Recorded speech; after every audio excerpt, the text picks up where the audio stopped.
What if the reason you're in debt has almost nothing to do with math? Most people treat financial problems as information problems. You just didn't know enough, or didn't try hard enough.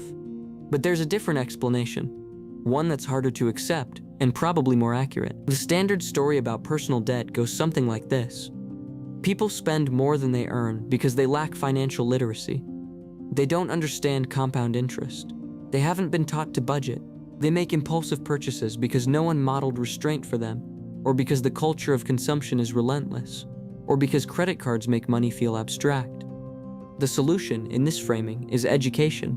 Better tools, a good spreadsheet, maybe a book about the psychology of money that confirms what you already suspect, that small daily expenses add up, that you should think about your future self, that discipline is a practice. This framing isn't wrong, exactly. Financial literacy does matter. Behavioral economics has documented convincingly that humans are poor intuitive accountants. We discount the future. We anchor on irrelevant numbers. We feel losses more sharply than equivalent gains. But here's what that framing quietly assumes. It assumes that the core problem is cognitive, that you are a reasoning agent who has been given bad inputs, and that better inputs will produce better outputs. And that assumption may be where the whole model breaks down. Because for a significant portion of people carrying debt, not all, but more than the literacy narrative accounts for, the spending isn't a reasoning failure, it's a regulation failure. The problem isn't what they know, it's what they're feeling and what their nervous system learned to do about it a long time ago. Here's the gap that the mainstream financial advice industry tends to skip over. Emotional regulation, the ability to manage internal states without being overwhelmed by them, doesn't just affect your relationships or your mental health. It directly shapes the quality of your decisions, including financial ones. Recent research published in an international environmental health journal examined how emotional regulation, self-efficacy, influences moral and economic decision-making. The study used a game theoretic framework to measure how people allocate resources under social pressure. And what it found was striking. Individuals with lower confidence in their ability to regulate emotions made systematically different choices.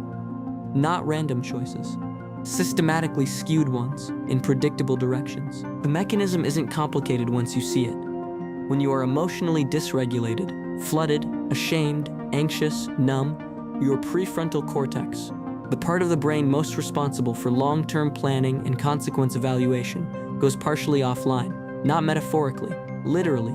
The neural circuitry that would normally help you calculate the cost of a purchase against your future self's resources becomes less available.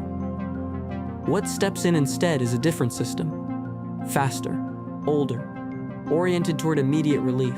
Now apply that to a Tuesday afternoon when you've had a brutal week at work, you feel vaguely behind on everything, and you open a shopping app. The question the rational model asks is, can you afford this? But that's not the question your nervous system is asking. Your nervous system is asking, will this help right now? And the answer, for a moment, is yes. The debt accumulates not because you couldn't do the math. The debt accumulates because the math wasn't the point. The purchase was doing something else entirely, something your brain learned to do in response to emotional pain, probably long before you had a credit card. A credit card half submerged in water. This is the gap the literacy model misses. It treats spending as a calculation problem, when for many people, it is a coping problem wearing the costume of a calculation problem. It's worth being precise about what the evidence actually shows here, and what it doesn't. The 2022 study on emotional regulation and decision-making found a clear association between emotional regulation, self-efficacy, and the quality of economic choices. People who believed they could manage their emotional states made more consistent, forward-looking decisions. People who doubted their own regulatory capacity were more reactive, more likely to defect in cooperative scenarios, more likely to prioritize immediate outcomes over collective long-term ones. This is an association, not a direct causal chain running from childhood emotional history to adult credit card debt. The researchers were careful about that. What it establishes is the mechanism. Emotional regulation capacity is not separate from economic decision-making. It operates inside it. There's a related thread worth pulling. Research on compulsive buying behavior in college students, published in a psychiatry journal in 2013, found that compulsive purchasing, was associated with negative emotional states, and that the buying itself was often driven not by desire for the object, but by the need to alter an internal state. The object was almost incidental. The transaction was the point. The brief sense of agency, or pleasure, or relief, that was what was being purchased. And here is where a trauma-informed lens becomes relevant. Even if we use the word carefully, for many people, the financial behaviors that look like irresponsibility from the outside are actually protective responses from the inside.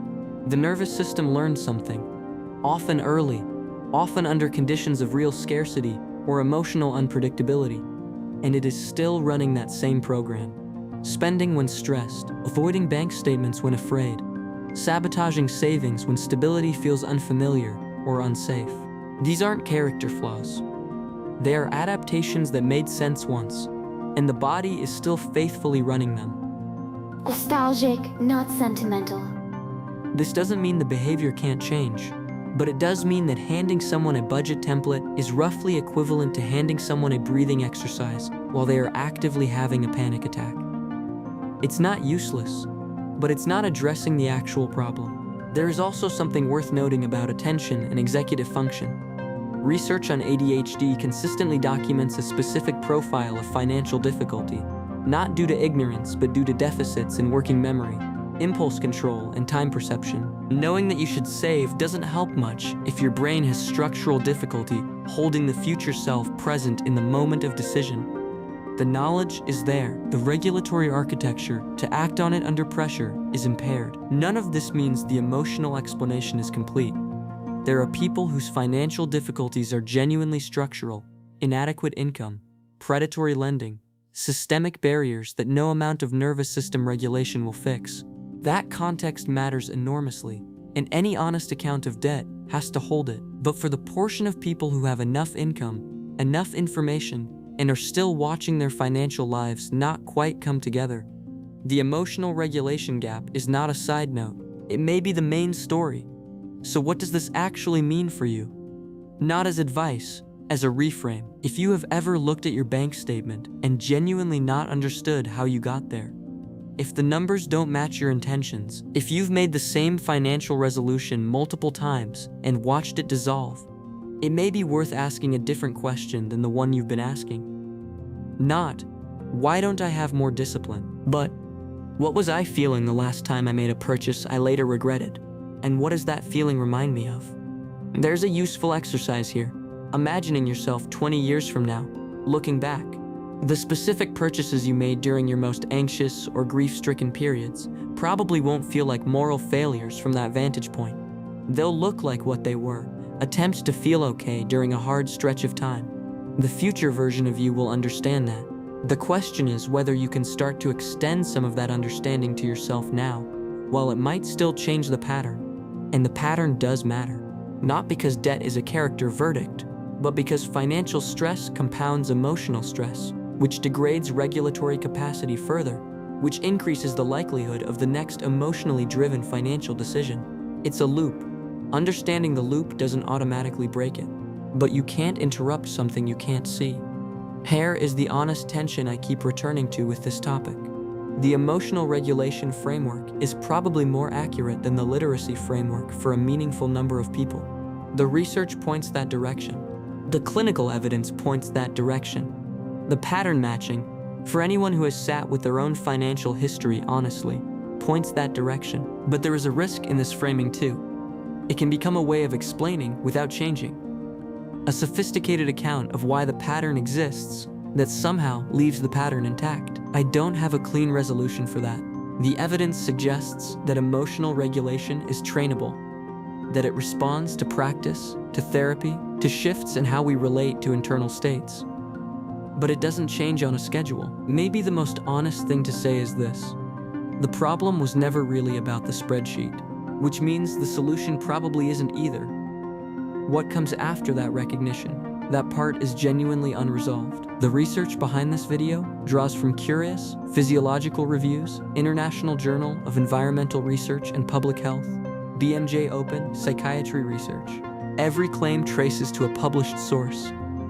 Full citations are in the description below. If the way this channel thinks about neuroscience resonates with you, Subscribing helps this work reach people who'd appreciate it.